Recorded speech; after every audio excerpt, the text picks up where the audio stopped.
అది శ్రావణమాసం. వర్షాకాలం అప్పుడే మొదలైంది. చినుకులు పడుతూనే ఉన్నాయి. తమ సొంత ఊర్లో పని దొరక్క అప్పులు పెరిగిపోవటంతో బతుకు తెరువును వెతుక్కుంటూ శంకరం, అతని భార్య గౌరమ్మ ఒక పాత సంచిలో కొద్దిపాటి బట్టలు సర్దుకుని సిరిపురం అనే గ్రామానికి చేరుకున్నారు. వాళ్లకు ఆ ఊర్లో ఎవ్వరూ తెలీదు. కనీసం తలదాచుకోవడానికి ఒక గూడు లేదు. కడుపులో ఆకలి, వానలో తడుస్తూ ఆ భార్యాభర్తలు ఊర్లోకి అడుగుపెట్టారు. ఊరి వీధుల్లో నడుస్తూ ఒక పెద్ద పెంకుటింటి ముందు ఆగారు. ఆ ఇంటి యజమాని సుబ్బారావు అరుగుమీద కూర్చొని ఉన్నాడు. శంకరం చేతులు కట్టుకుని వినయంగా సుబ్బారావు దగ్గరికి వెళ్లాడు. అయ్యా, దండాలు సామి. మేము పక్క ఊరు నుండి బతుకుదెరువు కోసం ఈ ఊరు వచ్చాం. మాకు తలదాచుకోవడానికి ఒక చిన్న గది ఉంటే అద్దెకివ్వండి సామి. మీరు ఎంత అడిగితే అంత కడతాం. కూలీ పనులు చేసుకుని బతుకుతాం. అద్దెకు ఇల్లా? మీ ముఖాలు చూస్తే పూట గడవని బిచ్చగలలాగా ఉన్నారు. అసలు మీకిక్కడ ఎవడు ఇల్లు ఇస్తాడు? తెలియని వాళ్లకు, అందులోనూ మీలాంటి వాళ్లకు నేను ఇల్లు ఇవ్వను. రేపు మీరు అద్దె కట్టలేకపోతే మిమ్మల్ని ఇంటి నుండి గెంటేయడం నా వల్ల కాదు. అలా అనకండి సామి. మేము కష్టపడి బతికే రకం. నెలాఖరుకు ఖచ్చితంగా అద్దె కడతాం. ఈ వానలో మేము ఎక్కడికి వెళ్తాం సామి? అదంతా నాకెందుకు? నా ఇంట్లో గదులు ఖాళీ లేవు. ఇక నుండి వెళ్ళండి. ఏ గుడి అరుగు మీదో పడుకోండి పోండి. సుబ్బారావు వాళ్లను నిర్దాక్షిణ్యంగా గెంటేశాడు. శంకరం, గౌరమ్మ అవమానంతో తలదించుకొని వర్షంలోనే మళ్లీ నడక మొదలుపెట్టారు.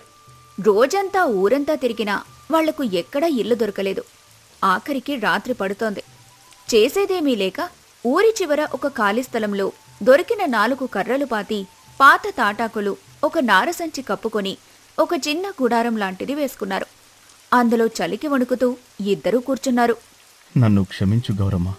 నీకు సుఖమిస్తానని పెళ్లి చేసుకుని ఇవాళ ఈ వర్షంలో ఈ వీధి పాలు చేశాను. ఒక గూడు కూడా ఇవ్వలేని చేతకాని వాడినయ్యాను. నా మీద నాకే అసహ్యం వేస్తోంది. మీరెలా అనకండి. దరిద్రం మనల్ని వెంటాడుతున్నా మనం తప్పుదారి తొక్కలేదు. మన కష్టాన్ని నమ్ముకొనొచ్చాం. ఇవాళ ఈ వర్షంలో తడిసినా రేపు తప్పకుండా ఆ దేవుడు మనకొక దారి చూపిస్తాడు. మీరు ధైర్యం కోల్పోకండి. నా భార్య ఎంత మంచిది. కడుపులో ఆకలి మండుతున్నా నాకోసం ధైర్యం చెబుతోంది. రేపు ఉదయాన్నే ఏదో ఒక పని వెతుకుని నా భార్య ఆకలి తీర్చాలి. లేకపోతే ఈ ఊపిరి ఆగిపోవడమే మేలు. మరుసటి రోజు ఉదయం శంకరం భార్యను ఆ గుడారంలోనే ఉంచి పని వెతుక్కుంటూ ఊర్లోకి వెళ్లాడు. పొలాల దగ్గర, ఇళ్ల దగ్గర ఎవ్వనడిగినా ఎవ్వరూ పనివ్వలేదు. అప్పుడే రామయ్య అనే ఒక రైతు అతనికి కనిపించాడు. ఏమయ్యా, ఎవరికోసం వెతుకుతున్నావు? కొత్తవాడిలా ఉన్నావు. అవును స్వామి, బతుకు తెరువు కోసం వచ్చాను. పని దొరక్క అల్లాడిపోతున్నాను. నా భార్య రాత్రి నుండి పస్తులుంది స్వామి. ఏదైనా పని ఉంటే ఇప్పించండి. అయ్యో పాపం, ఈ ఊరిలో నీకు పని కావాలంటే మన జమీందారు రామభద్రయ్య గారి దగ్గరికి వెళ్ళు. ఆయన చాలా దయగలవాడు. కష్టపడి వాళ్ళంటే ఆయనకు ప్రాణం. ఆయన గడికి వెళ్ళు. రామయ్య చెప్పిన మాటలతో శంకరం ఆశగా జమీందారు రామభద్రయ్య గారి ఇంటికి వెళ్లాడు. శంకరం చేతులు కట్టుకుని జమీందారు ముందు నిలబడ్డాడు. రామభద్రయ్య గారు చాలా ప్రశాంతంగా, గంభీరంగా ఉన్నారు. ఏం కావాలి నాయనా? నిన్ను ఈ ఊరిలో ఎప్పుడూ చూడలేదే. దండాలు దొరగారు. నేను పక్క ఊరి నుండి పని కోసం వచ్చాను. నా భార్య, నేను పస్తులతో బతుకుతున్నాం. ఏదైనా పని ఉంటే ఇవ్వండి స్వామి. రక్తం చిందించైనా సరే మీ రుణం తీర్చుకుంటాను. సరే నాయనా, నీ కళ్ళు చూస్తుంటే నువ్వు కష్టపడేవాడిలానే ఉన్నావు. నా మామిడి తోటలు ఊరి చివర ఉన్నాయి. రాత్రిపూట ఎవరైనా దొంగలు పడే అవకాశం ఉంది. నువ్వు ఇవాల్టి నుండి నా తోట దగ్గర రాత్రిపూట కాపలాగా ఉండు. నీకు నెల మంచి జీతం ఇస్తాను. ముందు ఈ 10 రూపాయలు తీసుకుని నీ భార్యకేమైనా తిండి తీసుకెళ్ళు. శంకరం ఆనందంతో జమీందారు కాళ్ల మీద పడిపోయాడు. దేవుడు స్వామి మీరు అంటూ పరుగు పరుగున ఇంటికి బయలుదేరాడు. పని దొరికిందని తన భార్యకు చెప్పాలన్న సంతోషంతో అతను పరిగెత్తుతున్నాడు. కాని శంకరం పరిగెత్తుకుంటూ వెళ్తుండగాని వాతావరణం ఒక్కసారిగా మారిపోయింది. భయంకరమైన ఈదురుగాలి, ఉరుములతో కుండపోత వర్షం మొదలైంది. వాననీళ్లు దారుల్లో ఏరులై పారుతున్నాయి. శంకరం గుండెల్లో భయం మొదలైంది. తన గౌరమ్మకు ఏమైందో అనుకుంటూ ఊరి చివరన ఉన్న తన గుడారం దగ్గరికి ప్రాణాలు అరచేతిలో పెట్టుకుని పరిగెత్తాడు. అక్కడ అతను చూసిన దృశ్యానికి అతని గుండె ఆగిపోయినంత పనైంది. భయంకరమైన గాలికి వాళ్లు వేసుకున్న ఆ చిన్న గుడారం పూర్తిగా ఎగిరిపోయింది. ఒక పెద్ద చెట్టు కింద వర్షానికి తడుస్తూ చలికి ముడుచుకొని భయంతో బిక్కుబిక్కుమంటూ వణుకుతోంది గౌరమ్మ. గౌరమ్మ, ఏమైందే?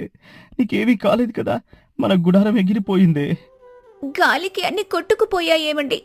మన బట్టలు సామాన్లు అన్ని బురద పాలయ్యాయి. ఈ వానలో ప్రాణం పోయేలా ఉంది. ఎంత విచిత్రం దేవుడా! ఇప్పుడే నాకు పని దొరికిందని, మన ఆకలి తీరిపోయిందని ఆనందపడాలో, నా భార్యకు తలదాచుకోవడానికి ఉన్న ఒకే ఒక్క ఆకు గుడారం కూడా లేకుండా పోయిందని ఏడవాలో నాకు అర్థం కావటం లేదు. నా భార్యను ఈ రాత్రి ఎక్కడ ఉంచాలి దేవుడా? శంకరం చుట్టూ చూశాడు. అంతా చీకటి పడుతుంది. ఎక్కడ తలదాచుకోవాలో అర్థం కాలేదు. వర్షం ఉధృతి మరింతగా పెరుగుతోంది. అప్పుడే వాళ్లు నిలబడి ఉన్న ఆ అతిపెద్ద మర్రి చెట్టు వైపు చూశాడు. ఆ చెట్టు 100 ఏళ్ల నాటిది.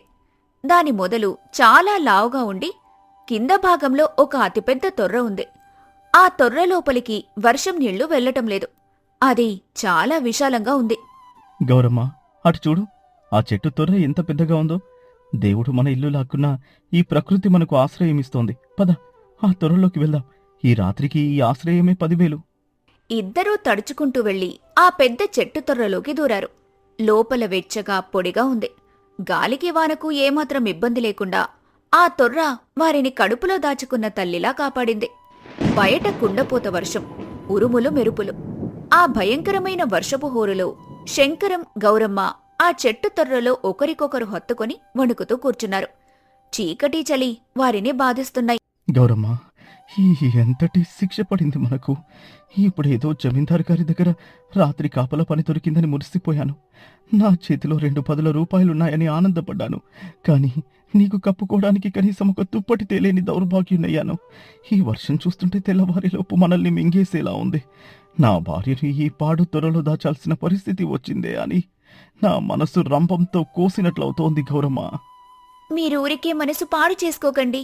దేవుడు మన గూడారం లాక్కున్నా ఈ 100 ఏళ్ల మర్రి చెట్టును మనకు అండగా ఉంచాడు కదా. బయట వాన ఎంత హోరెత్తుతున్నా ఈ తొర్రలో ఒక్క చినుకు కూడా పడటం లేదు. మీరు నా పక్కనుంటే ఈ చెట్టు తొర్ర నాకు భవనంతో సమానం. ఇవాళ్టికి ఈ ఆశ్రయమే మనకు దేవుడిచ్చిన ఇల్లు. రేపు తెల్లవారితే అంతా సర్దుకుంటుంది. మీరు దిగులు పడకండి. నా భార్య గుండె ఎంత గట్టిది. తన బట్టలు తడిసి చలికి గజగజ వణుకుతున్నా నాకు మాత్రం ధైర్యం చెబుతోంది. నా చేతకానితనానికి నాకే ఏడుపోస్తోంది. ఈ రాత్రి ఎలా గడవాలి దేవుడా? ఆ రాత్రి ఆ చెట్టు తొర్రలోనే బిక్కుబిక్కుమంటూ వర్షపు చప్పుళ్లను వింటూ గడిచిపోయింది. ఉదయం వాన తగ్గినా ఎక్కడా తడి ఆరలేదు. భూమి అంతా బురదగా మారింది. వాళ్లకు వేరే గూడు లేదు. కట్టుకోవడానికి డబ్బు లేదు. ఆ చెట్టు తొర్రనే వాళ్లు ఇల్లుగా మార్చుకున్నారు. శంకరం ఉదయం పూట కొన్ని కట్టెలు తెచ్చి గొడ్డలితో కొడుతున్నాడు. వర్షం పూర్తిగా తగ్గలేదు. సన్నటి జల్లు పడుతూనే ఉంది. గౌరమ్మ ఆ తొర్ర లోపల ఒక మట్టి పొయ్యి పెట్టి శంకరం తెచ్చిన బియ్యంతో వంట చేస్తోంది. గౌరమ్మ, ఎంత విచిత్రం కదా మన బతుకు. నిన్నటిదాకా ఒక పాడుబడ్డ గుడిసె కోసం అల్లాడాం. కాని ఆ ప్రకృతి దేవత మనకు ఈ చెట్టు తొర్ర రూపంలో ఎంత పెద్ద భవనాన్ని ఇచ్చింది. నా పక్కనే ఈ గొడ్డలి, నా ఎదురుగా నా భార్య. ఇవి చాలు నాకు బతకడానికి. ఏవండి, చూడండి, ఈ చెట్టు తొర్ర మనకు ఎంత బాగుందో. మీరు అద్దె ఇంటి కోసం ఆ మోతుపరి దగ్గర ఎంత బాధపడ్డారు. కాని దేవుడు మనకు అద్దెలేని చల్లటి ఇల్లిచ్చాడు. ఈ పొయ్యి వెలుగుతుంటే ఆ వాన చలి కూడా తెలియటం లేదు. ఇవాళ నేను కమ్మగా అన్నం పప్పు వండుతున్నాను. మీరు తృప్తిగా తినండి. అవును గౌరమ్మ, ఈ తొరల్లో మనం ఇంకో నెలకు పైగా ఉండాలి. మొదటి నెల జీతం వచ్చాక నేను జమీందారు గారిని అడిగి ఊర్లో ఒక మంచి ఇల్లు అద్దెకు ఇప్పించమని అడుగుతాను. అప్పటిదాకా ఈ చలిని మనం భరించాలి. మీరు ఆ జమీందారు గారు చాలా మంచివాడన్నారు కదా. మరిప్పుడే వెళ్ళి ఈ వర్షంలో మనం పడుతున్న కష్టం చెప్పి మనకుండటానికేదైనా పాతగది ఇప్పించమని అడగొచ్చు కదండి. ఈ వానలో ఈ బురదలో మనమిక్కడ ఎన్ని రోజులు పడుంటాం? వద్దు గౌరమ్మ, అలా అడగకూడదు. నేను ఆయన దగ్గర ఇంకా పనే మొదలు పెట్టలేదు. ఊరికే వెళ్లి సాయం అడగడం నా మనసుకు ఒప్పదు. అది నా పరువుకు తక్కువ. కష్టపడి చెమటోడ్చి ఆయన తోటలో పనిచేశాక ఆ హక్కుతో నేను ఆయనను ఇల్లు అడుగుతాను. అప్పుడే మనకొక గౌరవం ఉంటుంది. ఈ కష్టం నన్ను ఏమీ చేయలేదు. నా పక్కన నువ్వున్నంతవరకు ఈ చెట్టు తొర్ర నాకు ఇంద్రభవనంతో సమానం. నా ఆత్మాభిమానాన్ని చంపుకోను. గౌరమ్మ తన భర్త నిజాయితీకి, కష్టపడే తత్వానికి సంతోషించి చిరునవ్వు నవ్వింది. సరేనండి, మీ ఇష్టం. మీ మాటే నాకు వేదవాక్కు. మనం ఈ కష్టాన్ని కూడా ఆనందంగానే గడుపుదాం అని భరోసా ఇచ్చింది. నా భర్తకు ఆత్మాభిమానం చాలా ఎక్కువ. ఆయన కష్టం నమ్ముకునే మనిషి కాని ఎవరి దయాదాక్షిణ్యాల మీద బతకడు. ఇటువంటి నిజాయితీపరుడైన భర్త దొరకటం నా అదృష్టం. ఆయన సంతోషంగా ఉన్నంతకాలం నాకీ చెట్టు తొర్రెలో అయినా భవనంలో ఉన్నట్టే ఉంటుంది అని మనసులో అనుకుంది. అలా శంకరం ప్రతి రాత్రి జమీందారు గారి తోటలో కాపలా కాస్తూ పగలు భార్యకు సాయంగా ఉండేవాడు. వాన పడుతున్నా సరే ఆ చెట్టు తొర్రలోనే వారు జీవనం సాగించారు. ఒకరికొకరు తోడుగా ధైర్యంగా వారి రోజులు గడుస్తున్నాయి. నెల రోజులు గడిచాయి. శంకరం ఎంతో నిజాయితీగా ప్రాణం పెట్టి జమీందారు గారి తోటను కాపాడాడు. వర్షం ఎంత పడుతున్నా అతను ఏ రోజూ తన విధిని నిర్వర్తించటంలో విఫలం కాలేదు. నెల పూర్తవ్వగానే జమీందారు గారు శంకరం జీతం ఇవ్వటానికి పిలిపించాడు. శంకరం, ఈ నెల రోజులు నువ్వు చేసిన కాపలా గురించి నా పనివాళ్లు చెప్పారు. వర్షం కుంభవృష్టిగా పడుతున్నా నువ్వు కన్నార్పకుండా నా తోటను కాపాడావు. నిన్న రాత్రి ఆ దొంగలను నువ్వు వెంబడించిన తీరు విన్నాను. నీ నిజాయితీ, నీ ధైర్యం నాకు చాలా నచ్చాయి. ఇదిగో నీ మొదటి నెల జీతం బహుమతి. శంకరం 2 చేతులతో జీతం తీసుకుని కళ్ళకద్దుకున్నాడు. చాలా సంతోషం దొరగారు. అయ్యా, మీతో ఒక చిన్న సాయం అడగాలి. నాకు ఊర్లో ఉండటానికి ఇల్లు లేదు. ఈ జీతం డబ్బులతో అద్దె కడతాను. ఒక చిన్న గూడు ఇప్పించండి స్వామి. నా భార్య పడుతున్న కష్టం చూడలేకపోతున్నాను. ఏంటి, ఇల్లు లేదా? మరి ఈ నెల రోజులు నువ్వు, నీ భార్య ఎక్కడ ఉంటున్నారు? వర్షాలు ఇంత దారుణంగా పడుతుంటే మీరు ఎలా బతుకుతున్నారు?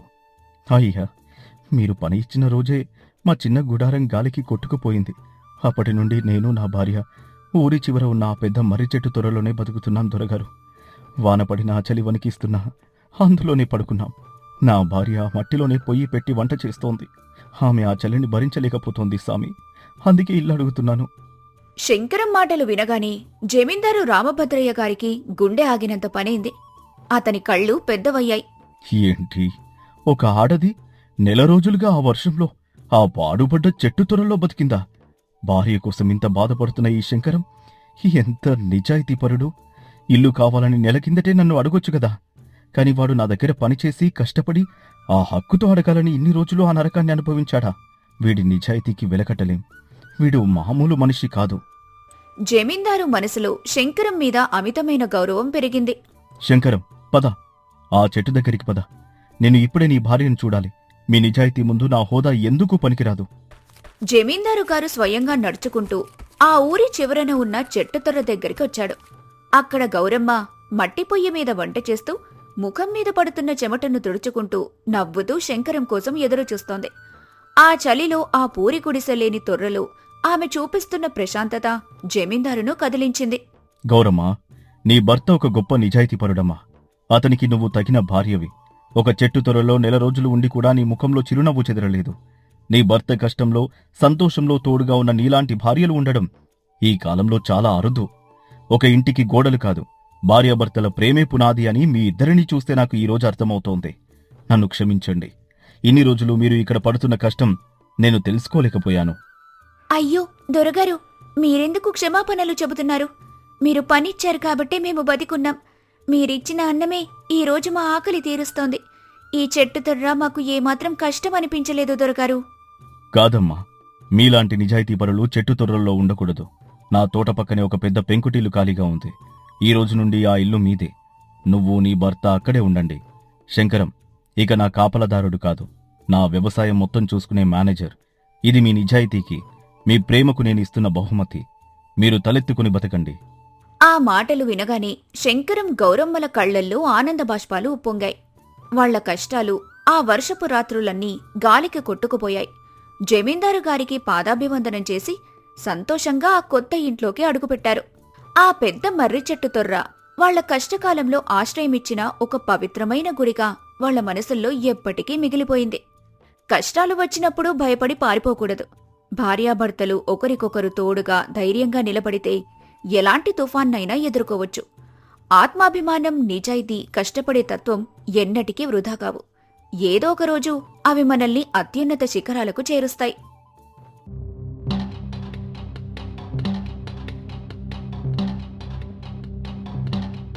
ఆకాశానికి చిల్లులు పడ్డాయా అన్నట్టుగా కుండపోతవాన దంచి కొడుతుంది. చీకటి పడిన రాత్రి సమయం. ఉరుముల శబ్దానికి భూమి దద్దరిల్లుతోంది.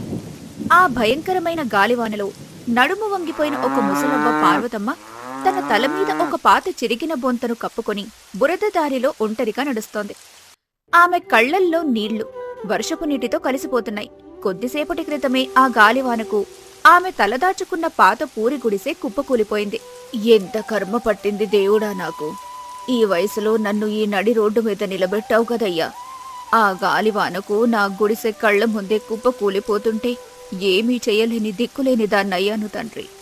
నా భర్త పోయి 20 ఏళ్లయ్యింది. నన్ను చూసుకోవడానికి కడుపున ఒక్క బిడ్డ కూడా పుట్టలేదు. అప్పటి నుండి ఆ గుడిసే నాకు తోడు, అదే నాకు ప్రపంచం. కానీ ఈ రోజు ఆ గుడిసె కూడా నా మీద పడిపోయింది. ఈ దేహంలో ఇంకా ప్రాణం ఎందుకుంచావు దేవుడా? ఈ ముసలి ప్రాణం గాల్లో కలిసిపోయుంటే ఈ కష్టాలు ఉండేవి కాదు కదా. కడుపులో ఆకలి మంట దహిస్తోంది. అడుక్కు తినడానికి కూడా నా దేహంలో సత్తువ లేకపోయిందే. ఈ వర్షం నా కన్నీళ్లను కడిగేస్తోంది, కాని నా కడుపులో కాలుతున్న ఆకలి మంటను ఆర్పలేకపోతోందే.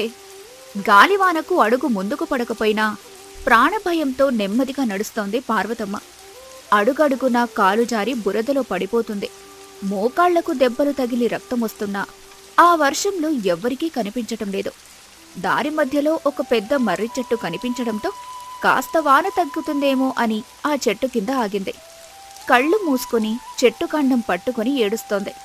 అంతలోనే ఆ భయంకరమైన గాలికి చెట్టుపైనున్న ఒక పెద్ద కొమ్మ పెళపెళమంటూ విరిగి సరిగ్గా ఆమె పక్కన్నే పెద్ద శబ్దంతో కింద పడింది. త్రుటిలో ఆమె ప్రాణాలు దక్కాయి.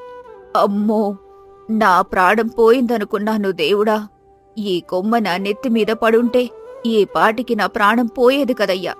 కాని నన్ను ఎందుకు బతికించావు తండ్రి? దిక్కులేని నాకు చావు కూడా రావడం లేదా? ఇక్కడుంటే ఈ గాలికి చెట్టు మొత్తం నా మీద పడేలా ఉంది. భయంతో ఆమె మళ్లీ ఆ చీకట్లో బురదదారిలో నడవటం మొదలుపెట్టింది. కొంత దూరం వెళ్లేసరికి ఒక పెంకుటిల్లు కనిపించింది. ఆ ఇంటి ముందున్న అరుగు వానకు తడవకుండా ఉంది. ప్రాణం లేచి వచ్చినంత పనైంది పార్వతమ్మకు. మెల్లగా వెళ్లి ఆ అరుగు మీద ఒక మూలగా ముడుచుకొని కూర్చుంది. చలికి ఆమె దవడలు వణుకుతున్నాయి. ఈ రాత్రికి ఈ అరుగు మీద తలదాచుకుంటాను. లోపలున్నవాళ్లు చూస్తే దొంగ అనుకొని తరిమేస్తారేమో. ఎంత కర్మనాది! నాకంటూ ఒక ఇల్లు లేదు, మనిషి లేడు. అడుక్కు తినేదానికంటే హీనంగా తయారైంది నా బతుకు. ఆకలితో కళ్ళు బయర్లు కమ్ముతున్నాయి. లోపల ఎవరున్నారో కాని కనీసం ఒక గుక్కెడు గంజినీళ్లు పోస్తే నా ప్రాణం నిలబడుతుంది కదా దేవుడా. కాని ఈ అర్ధరాత్రి ఎవరి తలుపు తట్టాలి? దిక్కులేని పక్షిలాగా ఈ అరుగు మీదే ప్రాణం వదులుతానేమో. ఆ మాటలంటుండగా ఆమె దుఃఖం కట్టలు తెంచుకుంది. లోపల ఆ పెంకుటింట్లో ఉన్న రైతు రామయ్య, అతని భార్య సీతమ్మ మట్టిపొయ్యి దగ్గర చలి కాచుకుంటున్నారు. ఏవండి, మీకెవరైనా ఏడుస్తున్నట్టు మాట్లాడుతున్నట్టు వినబడుతోందా? ఈ వర్షపు హోరులో ఎవరో ఆడవాళ్ల గొంతులాగా ఉందండి. అవునా సీత, ఆగాగు, నేను వెళ్ళి చూస్తాను. ఈ గాలిబానలో ఈ అర్ధరాత్రి మన ఇంటి ముందుకెవరొస్తారు? నువ్వు ఆ లాంతర్ తీసుకునిలారా. రామయ్య నెమ్మదిగా ఇంటి తలుపులు తెరిచి లాంతరు వెలుతురులో అరుగు మీద చూశాడు. అక్కడ ఒక మూల పాత బొంత కప్పుకొని చలికి గజగజ వణుకుతూ ముడుచుకొనున్న పార్వతమ్మను చూసి అతని మనసు ద్రవించిపోయింది. వెంటనే లాంతరు కింద పెట్టి పరుగున వెళ్లి ఆమెను పట్టుకున్నాడు. అవ్వా, ఎవరవ్వా నువ్వు? ఈ కుండపోతవానలో ఈ అర్ధరాత్రి పూట తడిసిన బొంత కప్పుకొని ఈ చలిలో ఎందుకు కూర్చున్నావు? ప్రాణం పోయేలా ఉంది కదా అవ్వా. సీతా, త్వరగా ఒక పొడి బట్ట తీసుకురా. నన్ను క్షమించు నాయనా. గాలివానకు నా గుడిసె కూలిపోయింది. వెళ్లడానికి ఏ దిక్కు లేక నీ ఇంటి అరుగు మీద తలదాచుకున్నాను నాయనా. ఉదయం కాగానే వెళ్ళిపోతాను. నన్ను తరిమేయకండి బాబు. ఆకలితో ఇప్పటికే నా ప్రాణం పోయేలా ఉంది. కాస్త గంజినీళ్లుంటే పోయండయ్యా, పుణ్యముంటుంది. అయ్యో దేవుడా, అలా అంటావేంటవ్వా? మనుషులం కదా. ఈ చలిలో నిన్ను బయట వదిలేస్తే మాకు పాపం తగలదా? లే అవ్వా, లేచి లోపలికిరా. వానలో ఇప్పటికే పూర్తిగా తడిచిపోయావు. రామయ్య, సీతమ్మ ఇద్దరూ కలిసి పార్వతమ్మను ఆసరాగా పట్టుకొని లోపలికి తీసుకెళ్లారు. సీతమ్మ ఆమెకు ఒక పొడి చీర ఇచ్చి మార్చుకోమని చెప్పింది. ఆ తర్వాత పొయ్యి దగ్గర కూర్చోపెట్టి ఆమెకొక కంచు గిన్నెలో వేడివేడిగా గంజి పోసి ఇచ్చింది. ఆ గంజి తాకుతుంటే పార్వతమ్మ కళ్లల్లోంచి ఆనంద బాష్పాలు రాలాయి. నా కడుపు మంట చల్లార్చావు తల్లి. మీరు నాకు దేవుడిలా దొరికారు నాయనా. లేదంటే ఈ చలికి బయటే నా ప్రాణం పోయేది. అలా అనకవ్వా, పడుకో. ఈ రోజుకి ఈ వెచ్చటి మంచం మీద పడుకో అవ్వా. రేపు ఉదయం మాట్లాడుకుందాం. మరుసటి రోజు ఉదయం వర్షం పూర్తిగా ఆగిపోలేదు. సన్నటి జల్లు పడుతూనే ఉంది. ఆకాశం ఇంకా మబ్బులు కమ్ముకునే ఉంది. పార్వతమ్మ నెమ్మదిగా లేచి తన పాత బొంత తీసుకుని గుమ్మం దగ్గరకొచ్చింది. సీతమ్మ, రాత్రికి నాకు ప్రాణం పోశారు తల్లి, ఇక నేను వెళ్తానమ్మా. ఎక్కడికి వెళ్తావవ్వా? నీ ఇల్లు కూలిపోయిందన్నావు, నీకంటూ ఎవరూ లేరన్నావు కదా. మళ్ళీ వర్షం వచ్చేలా ఉంది, ఎక్కడికి పోతావిప్పుడు? ఈ రోజుకి ఇక్కడే ఉండవ్వా, రేపు వెళ్దువు గాని. అవునవ్వా, ఎక్కడికి వెళ్తావు? నేను పుట్టినరోజే మా అమ్మ చనిపోయిందవ్వా. నన్ను ఈ ఊరి వాళ్ళే అనాథలా పెంచారు. నాకంటూ ఎవరూ లేరని ఈ సీత నన్ను నమ్మి వచ్చింది. అమ్మ ప్రేమ ఎలా ఉంటుందో నాకు తెలియదవ్వా. రాత్రి నువ్వు ఆ గంజి తాగుతూ నన్ను నాయనా అని పిలుస్తుంటే నా కన్న తల్లి నా కళ్ళ ముందు కనిపించినట్టు అనిపించింది. నా ఇంట్లో ఒక పూట అన్నం తింటే నా ఆస్తేమీ తరిగిపోదవ్వా. దయచేసి వెళ్ళకు, మాతోనే ఉండు. నా కడుపున పుట్టకపోయినా కొడుకులాంటి వాడివిరా నువ్వు. అనాథగా బతుకుతున్న నాకు ఈ వానాకాలం మీ ఇంటి నీడ ఇచ్చారు, ఇంతకంటే నాకేం కావాలరా? రామయ్య సీతమ్మల ప్రేమకు పార్వతమ్మ అక్కడే ఉండిపోయింది. కొద్ది రోజుల్లోనే ఆ ముగ్గురు ఒకే కుటుంబంలో కలిసిపోయారు. కాని ఒకరోజు మధ్యాహ్నం రామయ్య పొలంలో పని కోసం పక్క ఊరికి వెళ్లాడు. ఇంట్లో సీతమ్మ, పార్వతమ్మ మాత్రమే ఉన్నారు. అప్పుడే ఆ ఊరి జమీందారు భూపతి తన చేతిలో బెత్తం పట్టుకుని కళ్లల్లో అహంకారం నింపుకొని రామయ్య ఇంటి ముందొచ్చి నిలబడ్డాడు. అతనికి జాలి దయ అంటే ఏంటో తెలీదు. ఏమై సీతా, బయటకురా. నీ మొగుడెక్కడ దాక్కున్నాడో? ఇంటి దగ్గర ఉంటే నా ముఖం చూడాల్సి వస్తుందని పారిపోయాడా? అయ్యా, దొరగారు, ఆయన ఊర్లో లేరయ్యా, పనికోసం పక్కూరికి వెళ్లారు. ఎందుకు దొరగారు అంత కోపంగా ఉన్నారు? పనికోసం వెళ్ళాడా? నా వడ్డీ కట్టలేక పారిపోయాడా? 6 నెలల క్రితం వ్యవసాయం కోసం నా దగ్గర 50 వరహాలు అప్పు తీసుకున్నాడు నీ మొగుడు. ఈ వానలకు పంట పోయిందని నా దగ్గర ఏడుపులు ఏడ్చాడు. అప్పులవాడు వస్తే ముఖం చాటేసి తిరుగుతున్నాడు. తినడానికే ఇంట్లో దిక్కులేదు, మళ్ళీ ఆ ఇంట్లో ఒక ముసలిదాన్ని తీసుకొచ్చి మేపుతున్నాడు. ఈ పౌరుషాలు, ఈ జాలి ఎందుకే మీకు? అప్పు కట్టే దారుందా మీకు? అయ్యా, మీ కాళ్లు పట్టుకుంటాం దొరగారు, నా భర్తను ఏమీ అనకండి. వానలకు మా పంట మొత్తం మునిగిపోయిందయ్యా. ఆయన ఎవరి దగ్గర అప్పు చేసి మీకు కట్టడానికి తిరుగుతున్నారు. దయచేసి మాకొక నెల రోజులు గడువివ్వండి బాబు. 1 నెల గడువా? నాకేం కర్మ పట్టింది? ఈ రోజు సాయంత్రంలోగా 50 వరహాలు నా చేతిలో పడాలి, లేకపోతే నీ ఇంటి రేకులు ఊడబిగుతాను. ఇంట్లో ఉన్న సామాన్లు, నీ మెడలో ఉన్న పుస్తల తాడు కూడా లాక్కుపోతాను. ఏం చూసుకొని మీకు ఇంత పొగరు? అడుక్కు తినేవాళ్ళు కూడా మీకంటే నయం. భూపతి చేస్తున్న ఆ లొల్లికి చుట్టుపక్కల జనమంతా గుమిగూడారు కాని జమీందారు అహంకారం ముందు ఎవ్వరూ నోరు మెదపలేదు. సీతమ్మ నేలమీద కూలబడి ఏడుస్తోంది. ఇదంతా లోపలి నుండి చూస్తున్న పార్వతమ్మకు రక్తం మరిగిపోయింది. గుండె నిబ్బరం తెచ్చుకొని తన నడుముకు కట్టుకున్న చిన్న గుడ్డమూటను విప్పి అందులో ఉన్న 2 బంగారు గాజులు తీసుకుని బయటకొచ్చింది. ఆగు దొరగారు, ఆడబిడ్డ మీద చెయ్యి చేసుకుంటావా? పేదవాళ్లమైతే మాత్రం మాకు పరువుండదా?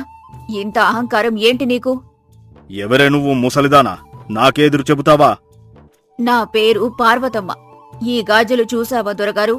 నా మొగుడు నేను ముత్తైదువుగా ఉండాలని ఎంతో మురిపెంతో నాకు చేయించిన బంగారు గాజులివి. ఆయన చనిపోయేటప్పుడు కూడా నా చేతికున్న ఈ 2 గాజులు మాత్రం నన్ను అమ్ముకోనివ్వలేదు. ఇన్నేళ్లు ఆకలితో మాడిపోయినా, పస్తులు పడుకున్నా నా ప్రాణం కంటే ఎక్కువగా వీటిని కాపాడుకున్నాను. ఇది నా మొగుడి చివరి గుర్తు. కాని ఈ ఇంటి పరువు ముందు, ఈ పిల్ల కన్నీళ్ల ముందు ఇవి నాకు ముఖ్యం కాదు. ఈ గాజులు తీసుకొని నా కొడుకు రామయ్య బాకి జమ చేసుకో. ఈ రోజు నుండి ఆ రామయ్య అనాథ కాదు. ఈ ముసలి తల్లి వాడికి అండగా ఉంటుంది. ఇక ఇక్కడ్నుంచి వెళ్ళిపోదొరగారు. ఆ మాటలకు భూపతి అవాక్కయ్యాడు. అవమాన భారంతో ఏమీ మాట్లాడలేక ఆ గాజులు తీసుకుని తలదించుకుని అక్కడ్నుంచి వెళ్ళిపోయాడు. సీతమ్మ ఆశ్చర్యంతో, బాధతో పార్వతమ్మను గట్టిగా హత్తుకొని బోరున విలపించింది. ఎంత పనిచేశావబ్బా! నీ ప్రాణం కంటే ఎక్కువగా చూసుకునే గాజులు మాకోసం ఇచ్చేశావా? మేము నీకు ఎంతటి ద్రోహం చేశామవ్వా! సాయంత్రం వేళ రామయ్య అలసిపోయి ముఖంలో నిరాశతో ఇంటికి నడుచుకుంటూ వస్తున్నాడు. అప్పు కోసం ఎంత తిరిగినా ₹1 దొరకలేదు. దారిలో పక్కింటి సుబ్బయ్య, అతని భార్య గౌరీ రామయ్యను ఆపారు.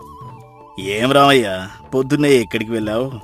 ఇక్కడ భూపతి దొరగారు వచ్చి నీ భార్యను నానా మాటలన్నాడు. అందరి ముందు ఆమెను కాలితో తన్నాడురా. మేమేం చేయలేకపోయాం.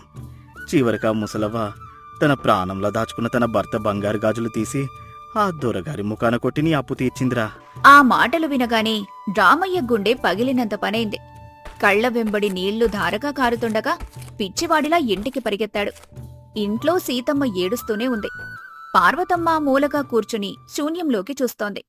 రామయ్య నేరుగా వెళ్లి పార్వతమ్మ పాదాల మీద పడి బోరున విలపించాడు. నన్ను క్షమించవ్వా.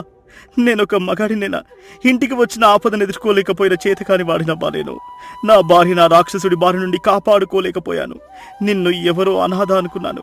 కానీ నువ్వు నా పరువు నిలబెట్టడానికి నీ భర్త చివరి జ్ఞాపకాన్ని నా కోసం త్యాగం చేశావు. నీ కడపటి గాజులు నా అప్పు కోసం ఇచ్చేశావు కదా అవ్వా. నేను ఈ జన్మకు నీ రుణం ఎలా తీర్చుకోగలను? నా బతుకు దరిద్రంగా తగలబడ నేను ఉండి కూడా మిమ్మల్ని ఏడిపించాను. అవునండి, అవ్వలేకపోతే ఆ దొరగారు ఈ రోజు నా పుస్తల తాడు కూడా లాక్కుపోయేవాడు. ఏడవకురా నాయనా, మగాడివి నువ్వు. ఇలా కన్నీళ్లు పెట్టుకోకూడదు. ఆ గాజులు నా మొగుడివి కావచ్చు, కాని నువ్వు నా ప్రాణంరా. ఆ అరుగు మీద ఆ రోజు రాత్రి నన్ను బయట వదిలేసుంటే ఈ పాటికి నా ప్రాణం పోయేది. రక్తం పంచుకు పుట్టిన బిడ్డలు కూడా తల్లిదండ్రుల్ని గాలికి వదిలేస్తున్న ఈ కాలంలో ఏ సంబంధం లేని నన్ను మీరింట్లోకి తెచ్చుకుని అమ్మలా చూసుకుంటున్నారు. మీ కన్నీళ్ల ముందు, మీ పరువు ముందు ఆ గాజులు ఒక లెక్క నాయనా. ఒక తల్లిగా నా బిడ్డ అప్పు తీర్చాననుకుంటాను. నువ్వు నా కొడుకువిరా, నా రక్తంరా నువ్వు. అవ్వ మాటలకు రామయ్య గుండె బరువెక్కింది. ఆనందంతో, కృతజ్ఞతతో పార్వతమ్మను గట్టిగా హత్తుకున్నాడు. అనాథగా ఉన్న రామయ్యకు ఒక తల్లి దొరికింది. దిక్కులేని పార్వతమ్మకు ఒక కొడుకు దొరికాడు. ఆ పూరి గుడిసెలో డబ్బు లేకపోయినా ఒకరికొకరు తోడుగా ప్రేమతో నిండిన ప్రపంచం ఏర్పడింది. బంధాలనేవి కేవలం రక్త సంబంధంతోనే రావు. ఆపదలో అండగా నిలబడే మనుషుల మనసుల మధ్య పుడతాయి. స్వార్థం లేని ప్రేమ, కష్టకాలంలో చేసే సహాయం మనిషికి కొండంత బలాన్నిస్తాయని ఈ కథ మనకు తెలియజేస్తుంది.